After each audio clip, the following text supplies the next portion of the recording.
Right. మనకు తెలుసు ఇవాళ ఉదయం అందరం కూడా చాలా బాధతో వార్తలు చెప్పాల్సి వచ్చింది. ఎందుకంటే మియాపూర్ వైశాలి నగర్లో బాలయ్య మృతదేహం కోసం ఆపరేషన్ ఇంకా కొనసాగుతుంది. మన బులెటిన్ స్టార్ట్ అయింది సుమతి 4 గంటల నుంచి 6 గంటలు, అప్పటికే 18 గంటలు దాటింది, 19 గంటలు. ఇప్పుడు దాదాపు 20-21 గంటలు గడుస్తుంది. అయినప్పటికీ కూడా ఇంకా ఆచూకీ లభించలేదు. వైశాలి నగర్లో కట్టిన అండర్ పాస్ నాలాలోకి వాటర్ వెళ్లకుండా ఈర్ల చెరువులోకి డైవర్ట్ చేస్తారు అధికారులు. దీనిపై మరింత సమాచారాన్ని మా ప్రతినిధి రాణా అందిస్తారు. గంటలు గడుస్తున్నా కూడా బాలయ్యకు సంబంధించిన మృతదేహం ఆచూకీ ఇంకా కనపడలేదు. ఇంకా సహాయక చర్యలు కొనసాగుతూనే ఉన్నాయి. సో మనం విజువల్లో చూస్తున్నాం.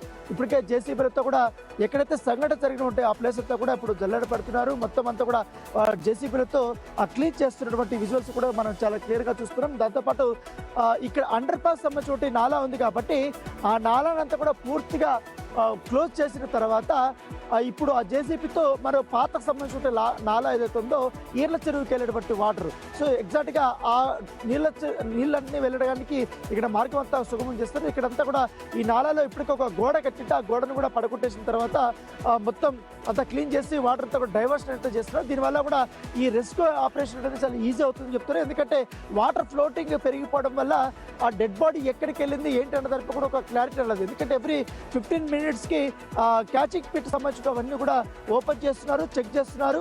సో అటంతా కూడా ఎటువంటి ఆనవాళ్ళు అయితే కనపడలేదు. సో ఈ నేపథ్యంలో పూర్తి స్థాయిలో మనం రెస్క్యూ ఆపరేషన్ చేయాలనే ఉద్దేశంతో ఎన్డీఆర్ఎఫ్ కానీ ఎస్డీఆర్ఎఫ్ కానీ అలాగే హైడ్రా అధికారులు కూడా వచ్చినటువంటి నేపథ్యం. సో ఇప్పుడు మనం విజువల్లో చూస్తున్నటువంటి ఈ దీంట్లోనూ ఎగ్జాక్ట్గా నేను ఒకసారి లెఫ్ట్ సైడ్ ప్యాన్ చేసి చూపిస్తాను. మనకి అక్కడ హోల్ కనపడుతుంది చూడండి. ఎగ్జాక్ట్గా అక్కడి నుంచినే ఇట్లా బాలయ్యకి సంబంధించినటువంటి మృతదేహం వచ్చి ఉంటుందనేసి కూడా వీళ్ళు అనుమానం వ్యక్తం చేస్తున్నారు. ఉదయం నుంచి కూడా ఇదే ప్లేస్లో దాదాపు 5-6 గంటల వరకు కూడా చాలా తీవ్రంగానే శ్రమించారు. సో ఇక్కడ ఇది క్యాచింగ్ పాయింట్ ఏరియా లాగా ఉంది కాబట్టి అన్ని కాలనీ నుండి వచ్చేటువంటి వాటర్ కానీ లేకపోతే నాలాల కలిసి ప్రతి ఒక్కటి కూడా ఇక్కడికే వస్తారు కాబట్టి ఇక్కడ నుంచి కూడా ఈర్ల చెరువుకి అనేది వెళ్తుంటుంది. సో ఈ నేపథ్యంలో ఇక్కడ చాలా వరకు కూడా వాళ్ళు చెక్ చేశారు. ఇక్కడ ఏమీ దొరకలేదు కాబట్టి సో మొత్తంగా ఆ కాలనీలో ఉన్నటువంటి వాటర్ అంతా కూడా వెళ్ళిపోయే విధంగా వాళ్ళు ప్లాన్ చేస్తున్నారు. ఆ ఫ్లోటింగ్లో ఏమన్నా బయటకు వస్తుందనే ఉద్దేశంతో కూడా ఎదురు చూస్తున్నారు. సో ఇప్పుడు ఇదంతా కూడా బ్రేక్ చేశారు కాబట్టి ఇప్పుడు మనం అక్కడ ఇద్దరు మనుషులు కనబడుతున్నటువంటి ప్లేస్లోనే ఎగ్జాక్ట్గా అండర్ పాస్ సంబంధించిన నాలా ఉంది. సో అక్కడి నుంచి కూడా పెద్ద ఎత్తున కూడా వాటర్ అనేది వెళ్తుంది.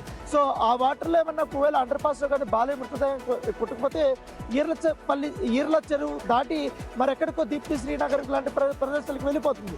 సో అంతా కూడా వాళ్ళు చెక్ చేస్తున్నారు అధికారులు. సో ఎక్కడ సాధ్యం ఉంటుంది ఏంటి అన్న దాంట్లో కూడా పూర్తి స్థాయిలో వారు డీటెయిల్స్ అన్ని తీసుకున్న తర్వాత అధికారులతో ఎప్పటికప్పుడు పూర్తి స్థాయిలో వారు సమీక్ష సమావేశం నేర్చుకుంటారు. జోనల్ కమిషనర్ ఎప్పటికప్పుడు వస్తూనే ఉన్నారు.